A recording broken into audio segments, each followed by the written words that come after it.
जीवन में मौके तो सभी को मिलते हैं, लेकिन सफलता कड़ी मेहनत वालों को ही प्राप्त होती है। और मैं उम्मीद करता हूँ स्टूडेंट कि आप भी कड़ी मेहनत कर रहे होंगे ताकि हमें भी सफलता मिल सके। और सफलता क्या है? सफलता है हमारा अच्छा स्कोर। तो इसी उम्मीद के साथ मैं स्टार्ट करता हूँ आज की हमारी इंटरेस्टिंग वीडियो, जिसमें हम डिस्कस करेंगे एक्टिविटी 2.8।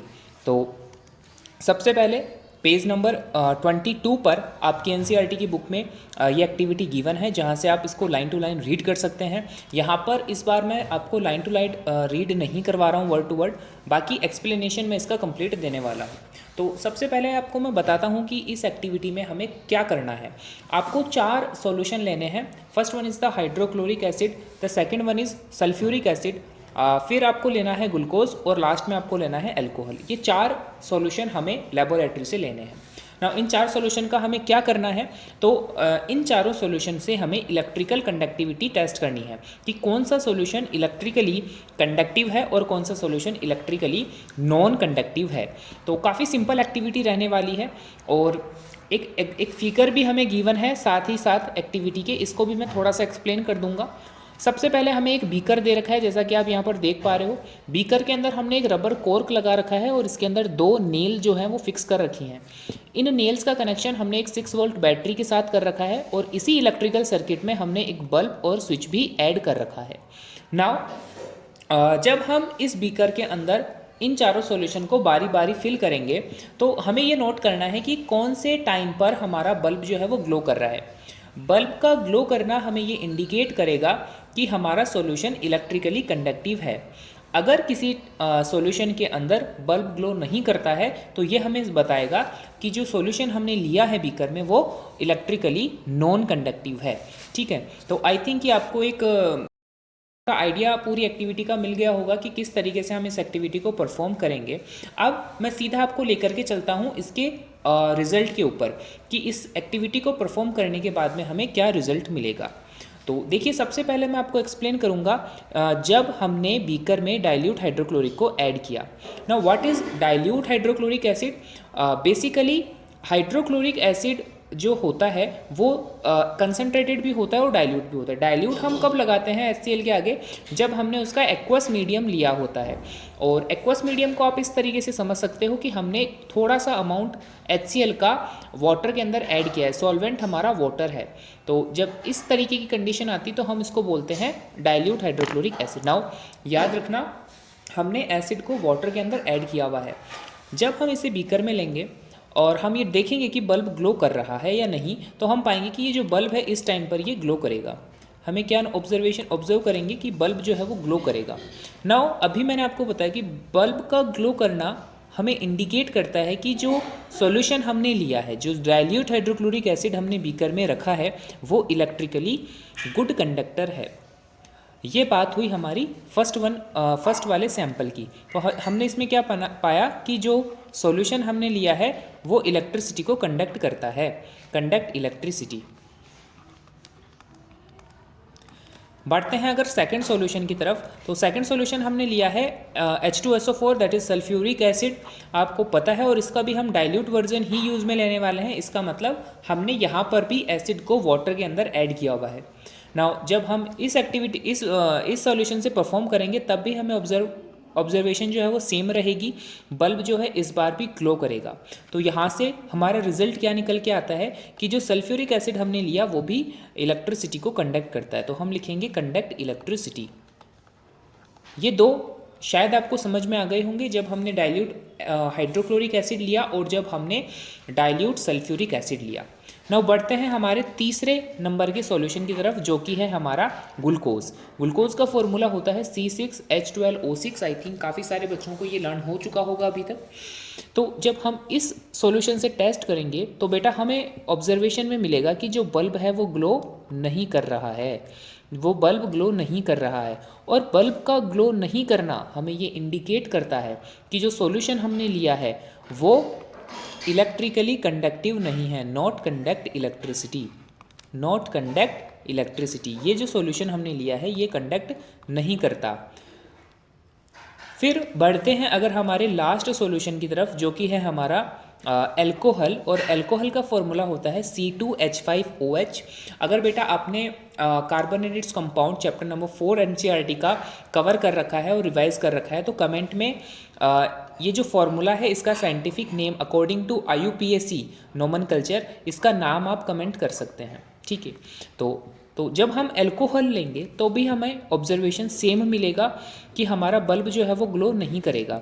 बल्ब का ग्लो नहीं करना हमें इंडिकेट करता है कि अल्कोहल जो है वो भी इलेक्ट्रिसिटी को कंडक्ट नहीं करता, इलेक्ट्रिसिटी को कंडक्ट नहीं करता। ये बेटा हमारे 4 जो है हमें ऑब्जर्वेशन मिलेंगे जब हमने 4 अलग अलग सॉल्यूशन के साथ में टेस्टिंग करी। अब बात करते हैं कि ऐसा क्यों हुआ कि जब हमने HCl लिया तो बल्ब ग्लो किया, जब हमने ग्लूकोज लिया तो बल्ब ग्लो नहीं हुआ, जब हमने सल्फ्यूरिक एसिड लिया तो बल्ब ग्लो हुआ, बट जब हमने अल्कोहल लिया तो बल्ब ग्लो नहीं हुआ। इनके पीछे क्या रीज़न है वो मैं आपको बताता हूँ।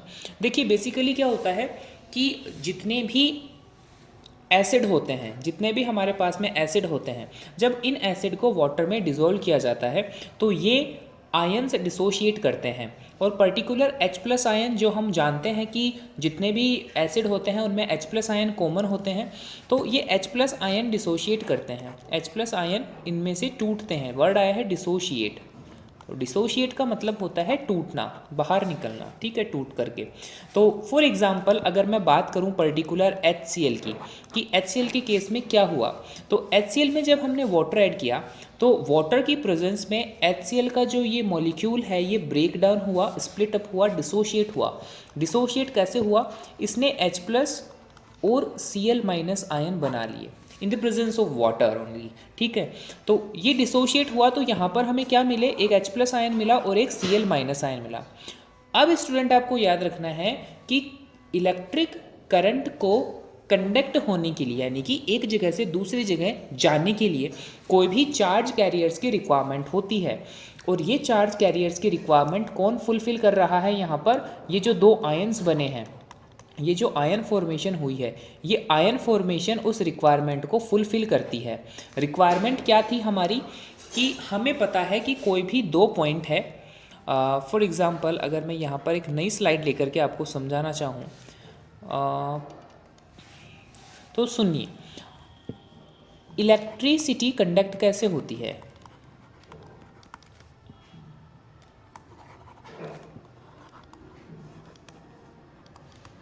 इलेक्ट्रिसिटी जो है उसको कंडक्ट करवाने के लिए, मान लो कि हमारे पास में पॉइंट A है और यहाँ पर पॉइंट B है, यहाँ पर पॉइंट B है। अब इलेक्ट्रिसिटी इस रास्ते यहाँ तक आई। नाउ हमें रिक्वायरमेंट है कि जो इलेक्ट्रिकल चार्ज यहाँ तक आया है वो हमें B तक लेकर के जाना है। तो बेटा हमेशा ध्यान रखना कि चार्ज जो है वो कंडक्ट कैसे किया जाएगा, इसके लिए हमें कोई ना कोई चार्ज कैरियर्स की रिक्वायरमेंट होगी। किसकी रिक्वायरमेंट होगी, चार्ज कैरियर की रिक्वायरमेंट होगी। नाउ ये चार्ज कैरियर की रिक्वायरमेंट जब फुलफिल हो जाएगी तो ये चार्ज को कैरी करेंगे और एक जगह से दूसरी जगह इसको लेकर के जाएंगे। ये चार्ज कैरियर का रोल यहाँ पर आयंस प्ले करते हैं। कौन प्ले करते हैं, आयंस प्ले करते हैं in the case of acid. तो आयंस जब हमें मिल जाएंगे, फ्री आयंस जब अवेलेबल होंगे तो ये चार्ज कैरियर की तरह बिहेव करेंगे और एक जगह से दूसरी जगह करंट को लेकर के जाएंगे। इसीलिए जो हमने फिगर ली है यहाँ पर आप देख रहे होंगे कि इस नेल के बीच में और इस नेल के बीच में स्पेस है।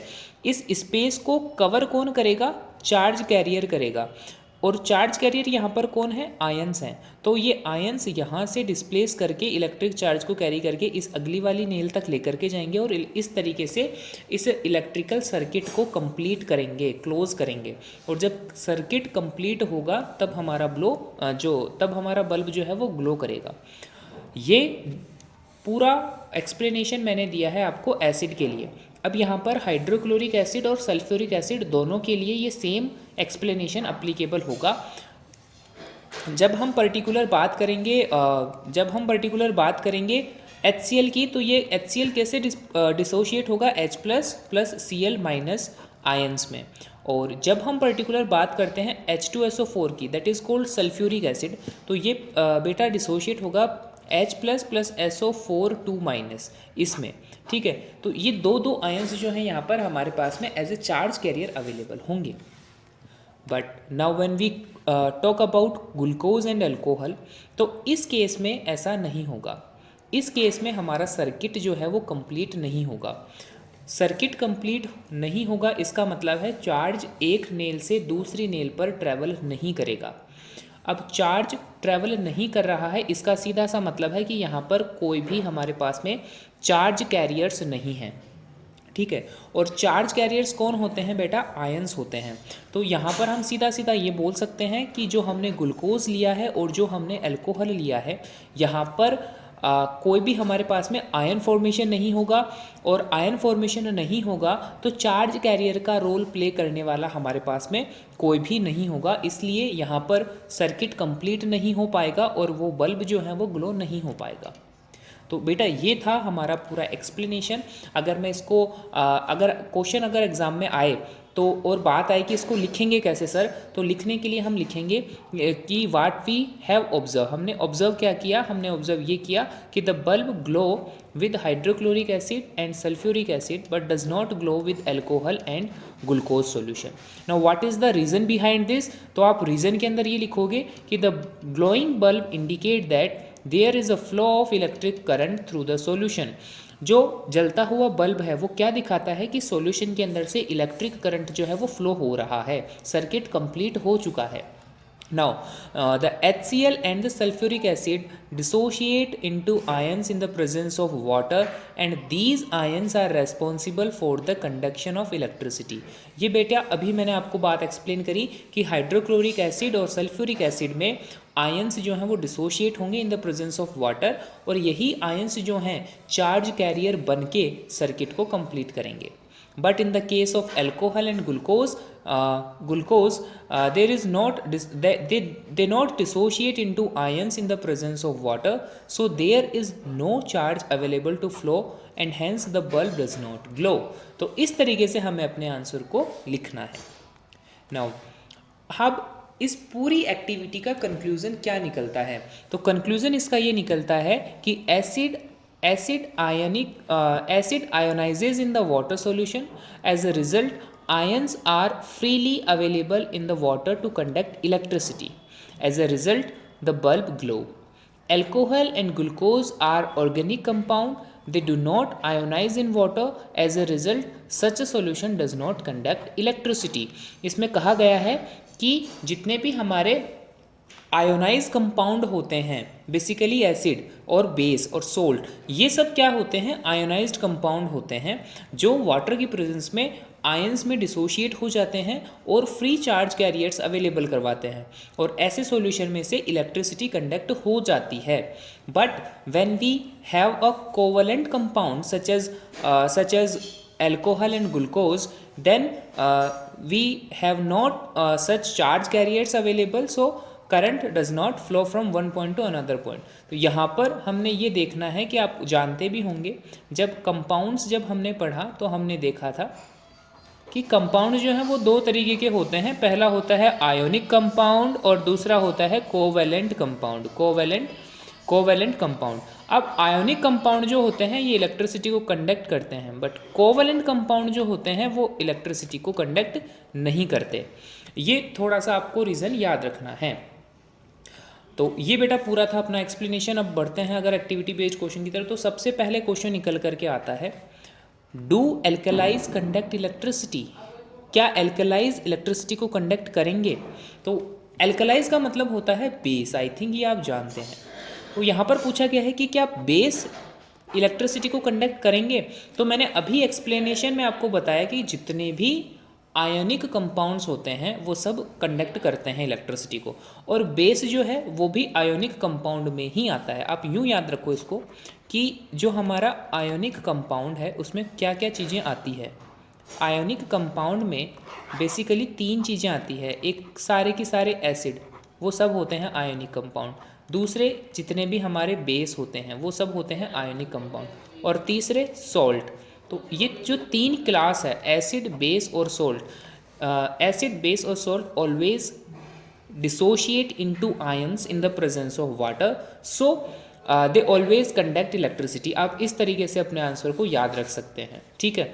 यहाँ पर मैंने आंसर आपको गिवन में लिख करके दिया है कि एल्कलाइज, जिनको हम बेस भी बोलते हैं, वो डिसोशिएट होते हैं वाटर की प्रेजेंस में और OH माइनस आयंस रिलीज करते हैं, और due to these ions these charge species and so that the charge carriers, the availability of charge carriers in the alkalis ensure that they conduct electricity। ये charge carriers OH minus ions का होना ये ensure करता है कि base जो हैं, एल्कलाइज जो हैं, वो इलेक्ट्रिकली कंडक्टिव होते हैं। बढ़ते हैं अगले क्वेश्चन की तरफ। तो अगला क्वेश्चन आपसे पूछा जा सकता है, does NaCl conduct electricity. Now what is NaCl? NaCl is the sodium chloride that we also known as common salt और टेबल सॉल्ट। तो यहाँ पर किसकी बात हो रही है? कॉमन सॉल्ट की बात हो रही है। और कॉमन सॉल्ट जो है अगेन बेटा एक तरीके का आयोनिक कंपाउंड है। तो सीधा हमारा आंसर तो हमें सीधा पता चल जाएगा कि जो भी आयोनिक कंपाउंड होगा वो कंडक्ट करेगा इलेक्ट्रिसिटी को। बट एग्जाम में हम आंसर को ऑप्ट कैसे करेंगे, लिखेंगे कैसे, वो यहाँ पर आप देखिए। Solid solid sodium chloride does not conduct electricity because there is no electron which are free to move, but aqueous solution of NaCl is called barium conduct electricity because water molecule dissociate NaCl। यहाँ पर आपको थोड़ा सा ये भी ध्यान रखना है कि हमने अभी पढ़ा कि जो जितने भी आयोनिक कंपाउंड होते हैं वो वाटर की प्रेजेंस में जो है आयंस डिसोशिएट करते हैं। तो यहाँ पर ध्यान रखना NaCl जो है वो कंडक्टिव है but only in the aqueous state, only in the aqueous state. अगर NaCl सॉलिड स्टेट में होगा तो वहाँ पर बेटा वो इलेक्ट्रिसिटी को कंडक्ट नहीं करेगा। रीज़न सिंपल है, सॉलिड स्टेट में जो हमारा NaCl होता है वो डिसोशिएट नहीं होता आयंस में, और जब आयंस में वो डिसोशिएट नहीं होगा तो फ्री आयंस मिलेंगे कहाँ से? As a charge carrier. तो यहाँ पर आपको ये चीज़ें याद रखनी है कि सॉलिड स्टेट में उनके जो आयंस होते हैं वो आयोनिक फोर्स से बॉन्ड होते हैं और फ्रीली मूव नहीं कर सकते। Due to this reason they are not conduct electricity in the form of solid, but when we dissolve it into water और we form aqueous solution of salt that we called brine. ये brine word आपने सुना होगा, बरिन word आया है हमारे 3rd chapter में, metal acid base and metal वाले एसिड बेस एंड सॉल्ट वाले चैप्टर में। तो जो एक्वस सॉल्यूशन ऑफ NaCl होता है जिसे हम बरिन कहते हैं, इसमें से जो है NaCl में से इलेक्ट्रिसिटी कंडक्ट होती है, ठीक है। नाउ अगेन नेक्स्ट क्वेश्चन पर जब हम मूव करते हैं, क्वेश्चन पूछ सकते हैं आपसे कि a solution of HCl in water conduct electricity but that of glucose in water does not, why. कि ये इन्होंने यहाँ पर बोला है कि HCl जो है वो वाटर के अंदर से इलेक्ट्रिसिटी को कंडक्ट करता है बट ग्लूकोज जो है वो वाटर के अंदर से इलेक्ट्रिसिटी को कंडक्ट नहीं कर पाता। ऐसा क्यों है, आपको रीज़न बताना है। So the answer is hydrochloric acid ionises in water solution. As a result ions are freely available in the water to conduct electricity, but when we have glucose, so glucose is an ionic compound, it does not ionize in water, as a result such a solution does not conduct electricity। बात घुमा फिरा करके वहीं पर आती है जो हमने आज के पूरी एक्टिविटी में सीखी कि आयोनिक कंपाउंड्स जो होते हैं वो वाटर की प्रेजेंस में डिसोशिएट होकर के फ्री आयंस प्रोवाइड करवाते हैं, और ये free ions as a charge carrier behave करते हैं और उस सॉल्यूशन को कंडक्टिव बनाते हैं। But when we talk about covalent compound, covalent compound में ऐसे कोई भी आयोनिक चार्ज जो है हमें अवेलेबल नहीं होते, और ऐसे कोई भी चार्ज जब अवेलेबल नहीं होते तो हमारे पास में चार्ज कैरियर का रोल प्ले करने वाली कोई चीज़ ही नहीं होती जिसके कारण इलेक्ट्रिसिटी कंडक्ट हो। तो कुल मिलाकर के बात आती है कि इस एक्टिविटी से जो है ये 3 इंपॉर्टेंट क्वेश्चन जो कि मुझे लगा कि इस तीनों क्वेश्चन से आपके जो है एसिड बेस और सॉल्ट के बीच में कन्फ्यूज़न और डाउट भी क्लियर हो जाएंगे। तो ये 3 क्वेश्चन मैंने इस एक्टिविटी पर बेस्ड देखे हैं। इसके अलावा अगर आपको कुछ और क्वेश्चंस मिलते हैं based on this particular activity तो आप उनको कमेंट में ऐड कर सकते हो, और अगर इसके रिगार्डिंग कोई भी डाउट रहता है तो आप इसको जो है कमेंट सेक्शन में पूछ सकते हो। आई होप कि इसकी PDF जो है मैं अवेलेबल करा पाऊँ आपको कमेंट सेक्शन के अंदर। मिलता हूँ आपसे नेक्स्ट एक्टिविटी में, तब तक के लिए थैंक यू।